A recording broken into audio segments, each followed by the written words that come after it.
So, I mean, you'll laugh most probably, but the bread pakora was a particularly good memory. So that was I think it was on a Wednesday, and I used to go to my grandmother and say, Didi, please don't pack me sandwich today, just give me 50 paisa, so I can have the school bread pakora. So that. School for me was a happy place. It made me happy to be in Cambridge School. Not that I was unhappy at home, but I suppose that's the biggest compliment. A happy child from a home coming to a school and continuing to feel happy. It was a safe space. Every year I had one or two inspirational teachers, not because they were teaching well in class, but because they would say things that were extracurricular and made you think about the wider world. I suppose your grandfather would have helped inculcate that culture. That was very special. And I try to continue doing that in my current job. Well, I have to tell you about my favorite teacher. All-time favorite teacher was Mrs. Dilruba Kalsi. She, I think, was surprised to see me in her class in class 11 because I'd done rather well in class 10, and she couldn't understand why, this young student who'd done very well in class 10 wanted to be in humanities stream and wanted to do history. I remember jokingly asked me if I'd taken the wrong turn, and I said, no, madam, I haven't taken the wrong turn. I've come into the right class. So then she, during the break period, she would ask me, so why? And then I explained that I had an uncle, I had a Didi Bhai, Kumkum Roy in Chittaranjan Park. Because through my uncle Basudeb Chatterjee, he had many friends. He was a historian. My Mashi, my mother's younger sister, she would always bring me books. She was studying in Cambridge. Basudeb Chatterjee, Robi, was studying in Cambridge. So they would always stoke my interest in history, and I would proudly bring those books to school. And you could see that Mrs. Kalsi was really interested in these books that she hadn't known about. So that also taught me humility. A teacher saying, I don't know. That was novel, because often teachers pretend they know everything, but then you can never be a good teacher. All of us don't know everything. We know nothing. We're constantly learning.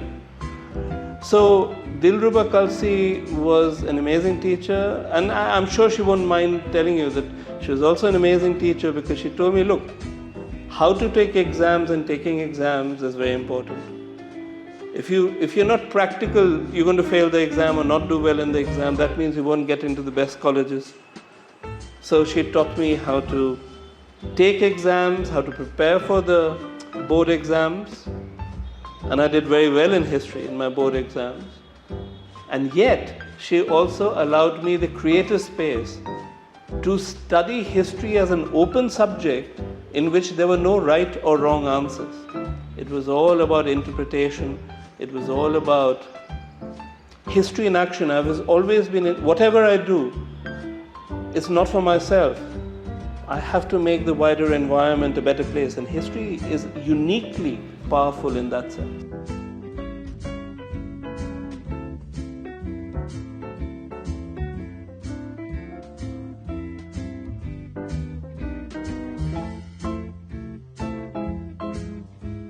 For me, my time in Cambridge School was formative.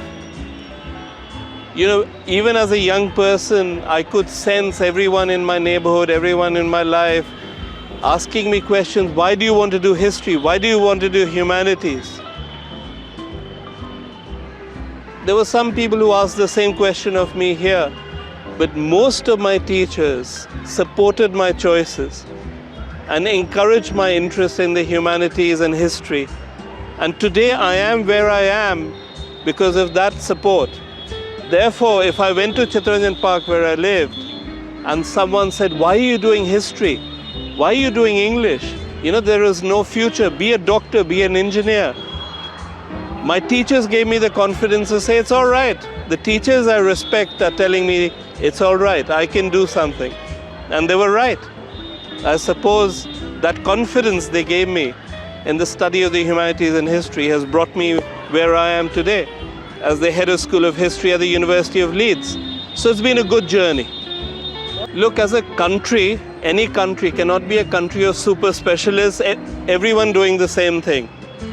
You know, in our lifetimes, we didn't have an internet. We didn't have all these online possibilities. Your students, this world is full of online possibilities.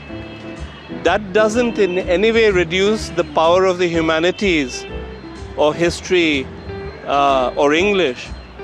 Indeed, I think it makes it even more important because it allows your students, the future, who represent the future of this world, to do interesting research that can then be used to tell interesting stories to the world that inspires people to be better human beings who contribute. In the end of the day, whatever we do, if we only think about ourselves, our impact, our legacy will be limited. But you know from your grandfather what vision, what ideas, trend-breaking ideas can do. They can reshape the world. And that's what I really hope Cambridge School will continue doing for its students.